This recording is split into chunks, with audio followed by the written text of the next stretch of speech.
வணக்கம் நண்பர்களே. நம்ம இன்றைக்கி தண்ணீர் தான் ஒரு பெரிய பிரச்சனையாக இருக்குது. எங்கே பார்த்தாலும் வறட்சி, தண்ணீர் இல்லை. நம்ம நிறையா போர்வெல் அமைச்சிட்ருக்கோம், ஆழங்கள் அதிகமாக ஓட்டிகிட்ருக்கோம். ஆனால் தண்ணி வர மாட்டேங்குது, ஏன் அப்படிங்கிறது எல்லாத்துக்குமான கேள்வியாக இருக்குது. கண்டிப்பாக அது எனக்கும் அந்த கேள்விகள் என்னுடைய மனதிலும் இருந்தது.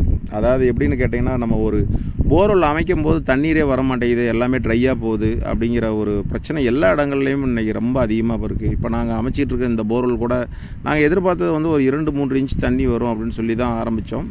ஏன்னா இந்த இடங்கள்லாம் நல்ல நீர்பிடிப்பு இருக்கக்கூடிய, பூமியில் நல்ல நீராதாரம் இருக்கக்கூடிய இடம். ஆனால் இந்த இடத்துல தண்ணீர் ரொம்ப குறைவாக தான் வந்திருக்கு. நம்ம ஒரு 1.5 இன்ச்சிலிருந்து ஒரு 2 இன்ச் அளவுக்கு மட்டும்தான் இதில் கணக்கு சொல்ல முடியும். அந்தளவுக்கு தான் இருக்குது. காரணம் என்னென்னு கேட்டிங்கன்னா, நீர் ஆதாரம் எல்லாமே குறைய ஆரம்பிச்சிருச்சு. நம்ம சேமிப்பில் இருக்கக்கூடிய நீரை வருஷத்துக்கு வருடம் எடுக்கிறோம். நம்ம ஆழங்களை அதிகமாக ஓட்டிகிட்டு போக போக இந்த நீர் ஆதாரங்கள் எல்லாமே குறைய தான் செய்யுது. இதுக்கு நம்ம ஒரே ஒரு வழி தான் இருக்குது. நமக்கு அந்த மீண்டும் அந்த நீர் ஆதாரத்தை எல்லாமே நம்ம பெருக்கணும் அப்படின்னா, மழைக்காலங்களில் கிடைக்கக்கூடிய மழைநீரை வச்சு தான் நம்ம செய்ய முடியும். அதனால தான் நம்ம மழைநீர் சேகரிப்பை பற்றி நிறையா வீடியோக்களில் வலியுறுத்திட்டு வரோம். இன்றைக்கும் எல்லா நண்பர்களுக்கும் நான் சொல்லக்கூடியது, நம்மளுடைய விவசாய பூமிகளில் எங்கெங்கெல்லாம் நீர் தேக்கங்கள், அதாவது தேங்கக்கூடிய இடங்கள் இருக்கோ அந்த இடங்கள்லாம் ஒரு ட்ரென்ச்சு மாதிரியோ இல்லை ஒரு பெரிய குட்டைகளோ அமைச்சு கண்டிப்பாக நம்ம நீர் ஆதாரத்தை அந்த இடத்துல இது பண்ணோம்னா மட்டும்தான், இன்செர்ட் பண்ணால் மட்டும்தான் நமக்கு இன்னும் சில வருடங்கள் கழித்து நமக்கு அந்த தண்ணீர் கிடைக்கும். கண்டிப்பாக பூமியில் இருக்கக்கூடிய சேமிப்பு பூரா நம்ம எடுத்துட்டோம். ஆனால் நம்ம அதை திரும்ப வச்சோம்னா கண்டிப்பாக கிடையாது. அதை ஏன்னா இன்றைக்கி இருக்கக்கூடிய இன்றைய கால சூழ்நிலை ரொம்ப எல்லாருமே வேகமாக போகிறதுனால நம்ம அதை பற்றி யோசிக்கலை. என்றைக்கு நமக்கு அந்த தண்ணீர் தட்டுப்பாடு வந்ததோ அன்றைக்கி தான் நம்ம அதை திரும்ப யோசிக்க ஆரம்பிச்சிருக்கோம்.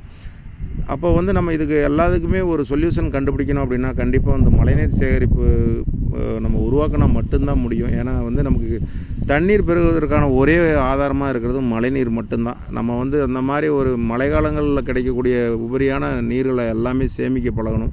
அதே மாதிரி நிறையா வீடியோக்களில் நான் சொல்லியிருக்கேன், இந்த பயனில்லாத போர்வெல்னு சொல்லிட்டு நிறையா மட்டங்கள் உடைந்த போர்வெல்லாம் இருக்கும், தண்ணீர் இருக்காது பெருசாக.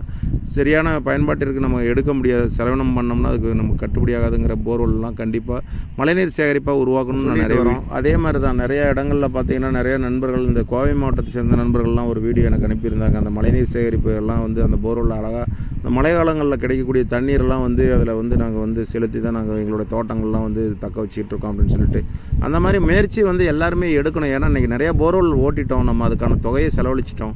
நம்ம அதுக்கு திரும்ப எடுக்கணுங்கிற ஒரு முயற்சி எடுக்கணும்னா கண்டிப்பாக இந்த மாதிரி ஏதாவது செஞ்சால் தான் முடியும்.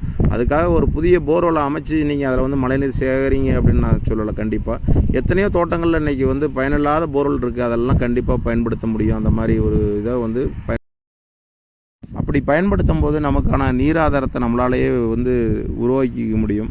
அதே மாதிரி பூமியில் இருந்த நீர் ஆதாரத்தை பூரா பல ஆயிரம் வருடங்கள் சேர்ந்திருந்த நீர் ஆதாரத்தை பூரா நம்ம போர்வெல் அமைச்சு எடுத்துட்டோம். இன்றைக்கி திரும்ப இல்லை, நமக்கு வறட்சி அதிகமாக தாக்கிட்டு இருக்குது.